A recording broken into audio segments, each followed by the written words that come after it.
So, welcome everyone to the third session of the Fashion Innovation Review. Today, we're going to take a look at Amazon's virtual try on technology. So, I am on the website, selected this dress. If you're on the website from a laptop, you won't see the virtual try on button.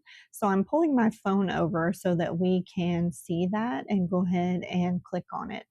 Now, before I started the session today, I uploaded a photo from my phone. So you're not going to see that upload process, but here is the result.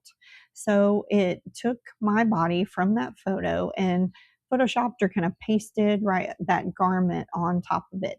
And I'm going to slide this over because I want you to be able to see it beside the model's product shot.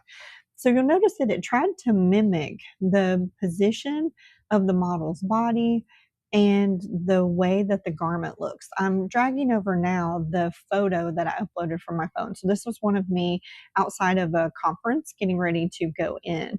And you'll see like it's got the same shoes on, but it's trying to like crisscross my legs over one another like the model. And it's also trying to position my arms like the model. And then taking my hair on one side and put it back behind me. Whereas in the photo that I uploaded from my phone, my hair is in front of me. So, some interesting choices that it made as it tried to allow me to see this in virtual try on. To me, my arms look pretty unnatural when they're positioned like the model. And it's interesting that it took the dress kind of flowing out to one side and kind of kept that same kind of garment draping into the virtual try on. So now what I want to do, I want to pull up a photo because I actually got this dress in. So I ordered it from the website, got it in so that I could try it on and then really take a look at the difference between the virtual try on and me actually wearing the garment. Now, the virtual try on didn't tell me anything about size. It doesn't tell me anything about fit. You can't turn it around and look at it from all the angles. But one of the biggest challenges I saw when I got the dress in person, fabric print looks pretty similar. The color's a little bit different from what you see in the virtual try on, but the top of the dress is actually made big. It did not fit me very well through the chest, and I'll do a quick turnaround just to show you really what that looked like.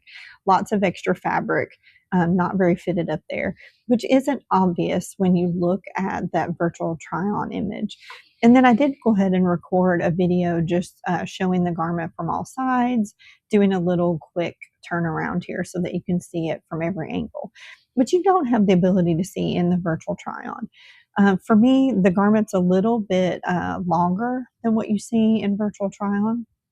Okay, I'm going to go in and just select a different image from my phone because I want you to see how it differs from that first image that I uploaded. So both of these are just photos that were taken full body of me from my phone. So let's see what it does with this second different photo. Okay, so that first photo, it really tried to mimic the model pose. This one, it didn't do that at all. It kept my hands where they were. It kept the same shoes, the same positioning for my feet, and just put the dress on top of me. Still have my necklace.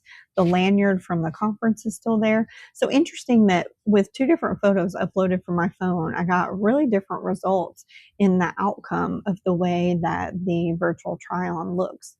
So I found that to be really interesting.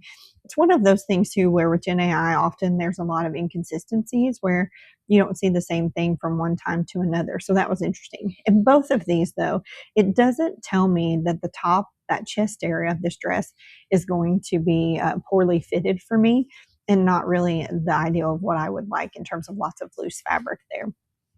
Okay, so now what I want to do, I want to take a look at a second garment. So I got this dress in, of course, tried it on, took those photos, but I also wanted to do this with a top.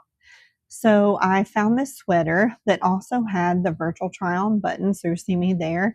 This is a cropped sweater with a tie at the neck. It's a knitted fabric. So when I click that virtual try on button, it's using that last photo, which was the one of me at the conference wearing the pink pants. So it's showing that outfit in my same stance and pose with now wearing this gray sweater.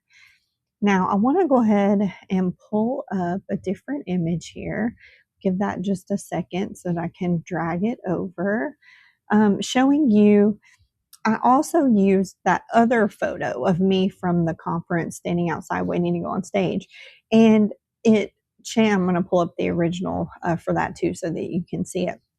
So in one, kept my stance, kept my pants, kept my shoes, kept my hair the same. In the other one, it moved my hair back behind me again, and it didn't keep the same pants. So it changed my pants over to a black pant, but did keep similar shoes, not the same shoes. The shoes that I have on are actually boots, and it looks like it's put me in heels, but it kept that similar stance. Whereas with the dress, in that first time I tried it, it really changed the position of my body. It didn't seem to do that with this garment.